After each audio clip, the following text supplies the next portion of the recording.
All right, DEF CON, we're going to make this fast. This is a short talk, so I'm going to just get them rolling. Please come in, find a seat, and enjoy your talk. Without further ado, this is Haystack and 6 volts. Let's give them a round of applause. All right, go guys.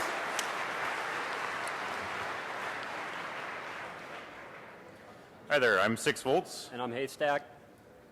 I'm Haystack. And we're going to be talking about cheap tools for heavy trucks. So there's a lot of differences between cars and heavy trucks, and we're going to be talking about some of those. We're also going to be talking about the R&D problems we face and how we get around them. And we're also going to do some very preliminary stuff about networking protocols and standards. There's a lot to go over, so we're just going to dump it all in a white paper for you to read if you really care that much. We're also going to go over a new hardware tool that we built that should save you some money if you want to start getting into truck hacking, and also go over some light truck hacking adventures that we've had. Some quick notes. We're going to assume you're familiar with basic vehicle networking. If you're not, Google it. We assume you're familiar with the idea that if you get on the CAN bus, you can do bad things. We are leaving out lots of details that are going to be in the white paper. Check the GitHub by the end of the week. And a safety disclaimer, if you hook up to a truck and start fuzzing it while it's moving, bad things could happen. Don't do that. We're not responsible if you do. We have done that. Do as we say, not as we do. So trucks, as we talk about them, are really anything with a big diesel engine in it. The thing that most people are familiar with are semi-trucks, Class 8 over-the-road vehicles, but also dump trucks, wreckers, marine engines, big generators, agricultural equipment. Anything like that is all going to work largely the same way and is going to be made by the same people. An exception, diesel pickup truck. So if you see Bubba in his Cummins Dodge Ram, that's just going to act like a regular passenger vehicle. So many of the components that are in trucks have to be interchangeable. So you can get a Peterbilt truck with a PACCAR engine or with a Cummins engine, and you used to be able to get one with a CAT engine. So that all of those parts have to work interoperably, like the brake controllers from different vendors, the engines, the transmissions. So they've had to agree to this standard so that all the electronics can speak to each other and the truck can actually work. So one of the major differences with heavy trucks is if you do anything with passenger vehicles, a big part of your job is reverse engineering the protocol because every manufacturer has their own thing. With heavy trucks, with big diesels, that's all been decided upon by the Society of Automotive Engineers beforehand, and it saves you a lot of time. So you may have read something in Wired recently. Those guys just took a standard and injected traffic, and sure enough, they were able to cause unintended braking and acceleration. So we're going to talk a little bit about the telematics attack surface. Most heavy trucks that are out on the road in a fleet have a dash-mounted touchscreen that controls the driver's logs, navigation, gives them a way to communicate with the fleet, kind of like email, and in emergencies, contacts the fleet and allows the truck driver to talk back to them. They use the cellular network to connect to the telematics provider and the fleet, and these devices connect directly to the CAN and J1939 bus. Also the legacy 1708. Many of them run embedded versions of Windows, like Windows CE or XP embedded. That's kind of scary to me. Talk about how easy they are to root. Yeah, we've had some luck with rooting them by doing things like popping an SD card out of the back. So a big problem that we had when we started getting into this is trucks are expensive. So like a Freightliner Cascadia, something like that, can cost over $100,000. Ouch! I do not have that kind of money. For the aspiring hacker, even if you're rich, they are big, hard to store, hard to drive. I can drive a 5-speed, a 6-speed, a 1-down, 4-up speed, but I can't drive a 14-speed. And they're also expensive to operate. So we didn't have one, and we still don't. We're trying to get one. So how do we experiment? We built this thing. We call this the truck in the box. So this is a bunch of components out of a heavy truck. The engine control module, the instrument cluster, there's a couple other things hiding in the back there, a power distribution unit, and National Instruments C-RIO. We quit using that. And then the knobs are a bunch of potentiometers for sensors. The first one took about 6 months to build and cost about $10,000, but that's still... Thanks, DARPA. but that's still a lot cheaper than the cost of a truck.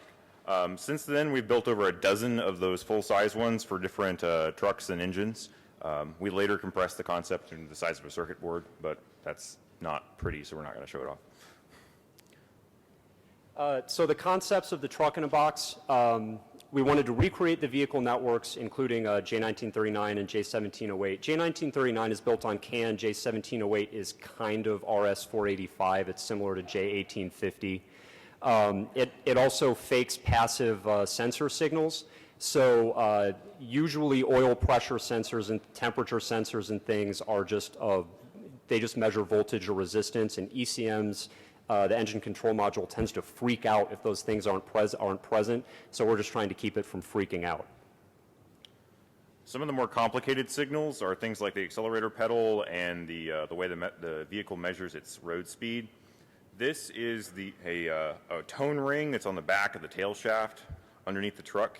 On the left here, we've got the actual sensor, and that tone ring spins past that sensor, generating a magnetic field. So we hooked one up in a vise and put the sensor next to it, and then you get this kind of signal. So we can RE that signal, figure out, characterize it, and then play it back to the ECM, and we can actually put miles on the truck on a bench. So I already talked a little bit about the two main networking protocols, and the J1708, like I said, it's RS485-ish, 9600 baud. There's some slight transceiver differences. And then there's also another SAE standard called J1587 that specifies everything all the way up to the application layer. J1939 is similar, but it's built on 250K CAN. If you're into this, you know the passenger cars are 500K. We also see ISO 15765, but only for diagnostic comms. Details in white paper, like all the different protocol details, if you wanted to write your own implementation, we should be able to give you enough information to do that. So for J1708, the older protocol, messages are time delimited, and you've got these things called mids and PIDs. The mid is analogous to the CAN ID. It's the first byte, and it tells you who on the network is talking.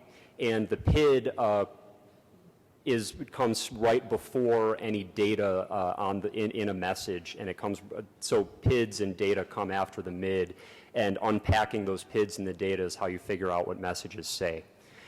Mostly older trucks will have only J1708. There was a period where they would have both networks, J1587 and J1939, at the same time. Some newer ones will have components that use it. And then also there are these things called gliders. If you're a hot rod builder, you'd know it as a rolling chassis. People will order a truck with no motor in it, and the reason is because emissions regulations go by the date of manufacture of the motor and not the date of the truck. So they will have everything but the motor made, and these things will last for 2 million miles pretty easily, so they'll put the older motor in it. So you may see new trucks with old networks and old engines in them. So J1939 is the newer protocol, and it's based on 250K CAN. It's got extended IDs that are 29 bits long instead of 11-bit long IDs like they're in cars. Sometimes they have some basic specs for source and destination, but those aren't enforced. There's address management, there's a transport layer, message fragmentation. There's about a dozen different documents that you can read through that are published by SAE, but they're all kind of thick. There's a couple of parameter group numbers that are just like a message type that are reserved for proprietary communications, and those are the fun ones. And then also, there's the vehicle diagnostic link connector, which is called a DLC or a DLA. This industry is terrible at acronyms, so there's always like 5 acronyms for the same thing. It's similar to an OBD2 scan tool in a passenger car. Also, it's OBD, onboard diagnostics, like not ODB, who was a founding member of the Wu-Tang Clan. People mess that up constantly, and it drives me a little nuts. It's basically a USB /serial / Ethernet to J1939 to J1708 bridge. These things are incredibly overpriced. They come at like $700 or $800, and it's seriously just like, I converted one thing into another thing, and it's 2 chips that they bought from someone else and soldered them onto a board. The RP1210 is a standard that governs functions exposed by their drivers. So observing those driver calls is an excellent strategy for dynamic analysis of OEM software, because they're always the same name and they always have the same arguments in the same format. So you can sort of get a running analysis of what the different software packages are doing at various stages of ECM interaction. So we're releasing a new tool called the truck duck. It's a cape for the BeagleBone. It gives you 2 CAN channels and 2 J1708 channels. So you can do things like message filtering, recording, simulating an ECU. We've also got a custom OS image with the J1939 kernel extensions built in. And then Haystack wrote some stuff for using it in Python. He's also written a J1708 implementation in the BeagleBone's PRU, which is amazing. They're like little built-in microcontrollers on the thing. And this is what it looks like. Over on the right-hand side, I've got the diagnostic link connector. That's the big DB15. 2 screw terminals. Those are the green guys. And then it's got the power circuitry so that you can power it from the bus. So another thing that we released is an RP1210 tracer. So for a while, when we would reverse engineer what these software packages were doing, and when we were trying to reverse engineer the proprietary protocols, the best option was to buy a diagnostic link connector whose driver has debug logging capabilities. So you would flip a little switch in the driver software, and it would say, you know, I sent this, received this, sent this. The only one we know of costs $700. It's like the Cadillac of DLCs. That can be a lot of money for some people, especially if you're just doing bench testing on an ECM that you got at a junkyard someplace like us. And then I rolled an RP1210 API tracer that logs results of RP1210 function calls, so you're not dependent on the Cadillac of DLCs anymore. And it works with any of them, including the cheap eBay clones for all 2 weeks that they work. And it allows you to decrypt and translate on the fly. And when we get kind of into the what we did with this stuff section, you'll see that a little bit. But what is it good for? Like all that stuff I just went through, all that in a buck will get you a cup of coffee like 10 years ago. So, you know, what can you actually do with this? We wanted an attack, and we wanted to have a viable attack that could actually have some conceivable impact in the real world, but we didn't have a truck. So this presents an issue. If you're not driving something, it's very difficult to tell when brakes are applied when you have no actual brakes. So we needed something that we could do in vitro, and the solution was malicious ECM misconfiguration. So reverse engineer the protocol. Reverse engineer the protocol, and then send messages using that protocol to misconfigure the ECM.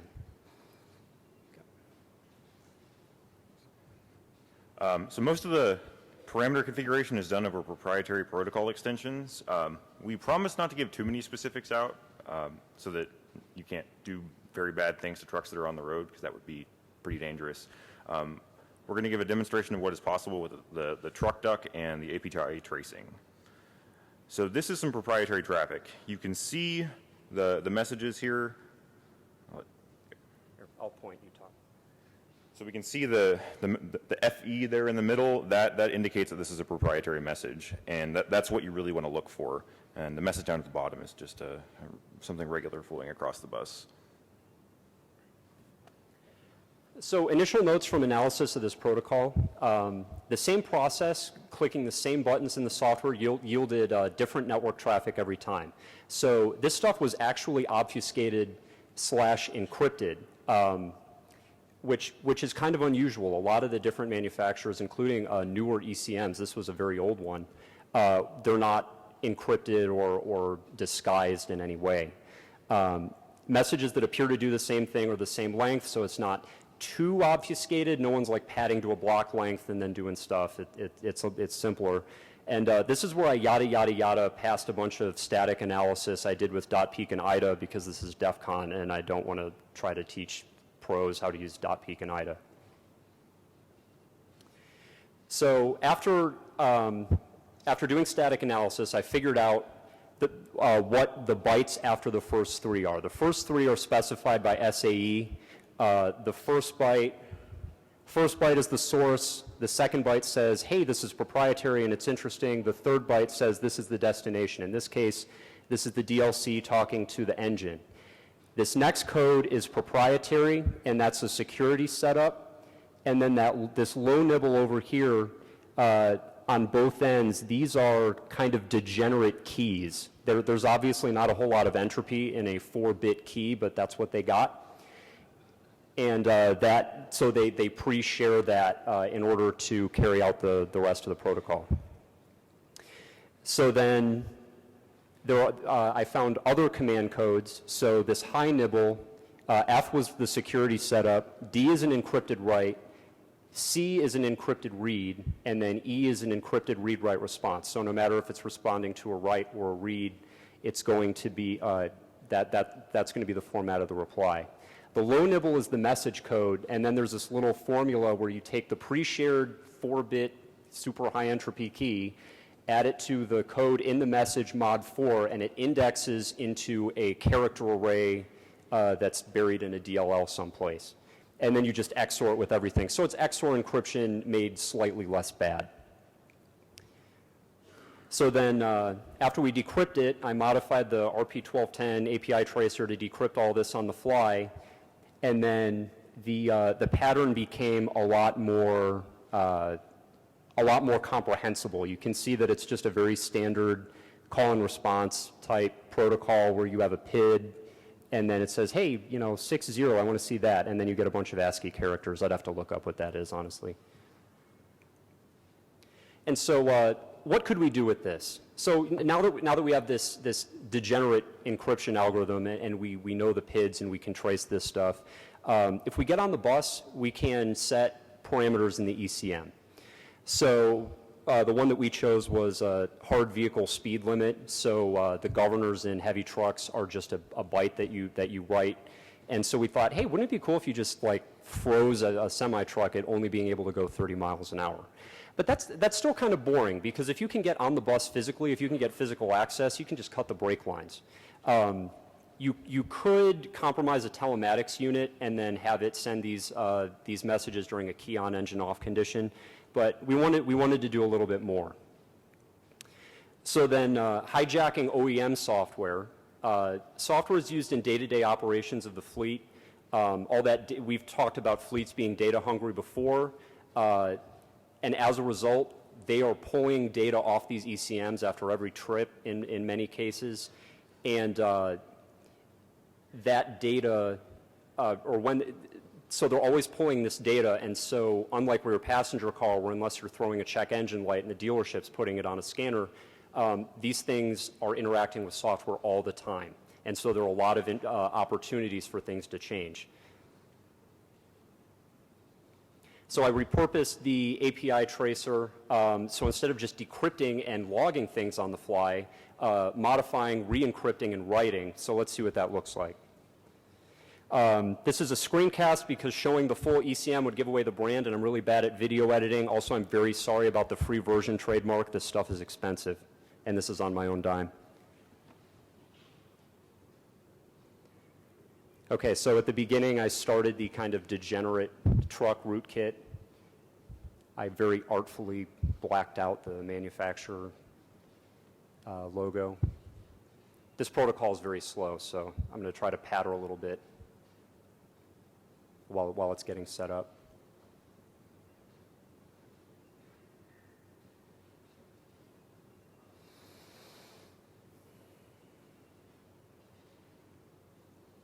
So here you can see that the vehicle speed was at 55 miles an hour. Our hypothetical technician knows his drivers can't drive 55, so he decides to bump it up to 70.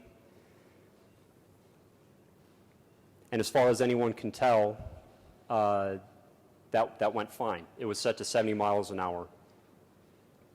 And then after disconnecting, we go and check and make sure that the truck mangler program is dead, and then so we actually see what happened. And again, we wait for the slowest vehicle protocol in the world.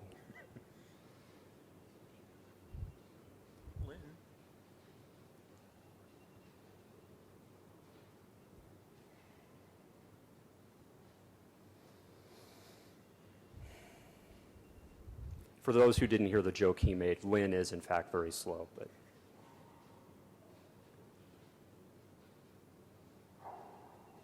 there. So, you know, we can see that, in fact, it was actually set to 30 miles an hour, and this guy would have gotten about a mile down the road and then would have had to realize that he had to turn back. And if you manage to keep this running and get persistence, there would be no way to tell. So they would be checking mechanical issues over and over. So I think this is a very viable attack with real impact. So for future work, we're going to work on writing an RP1210 driver for the truck duck to allow easier traffic modification. It's even cheaper than some of the eBay adapter clones that you can get. We also want to work on making the PC side attack a little more interesting so that the technician doesn't have to actually modify a parameter. It can just do it once they connect to the truck. We would really love to do some deeper firmware analysis on ECMs, you know, pull some chips, read some data, and do some static analysis. We'll be in the hardware hacking village. And car hacking village. And the car hacking village, if you have any questions. We'll also have an ECM and a bunch of live demos of this stuff, so it's not just a stupid screencast with a watermark on it. You can actually play with this technology. Thank you very much.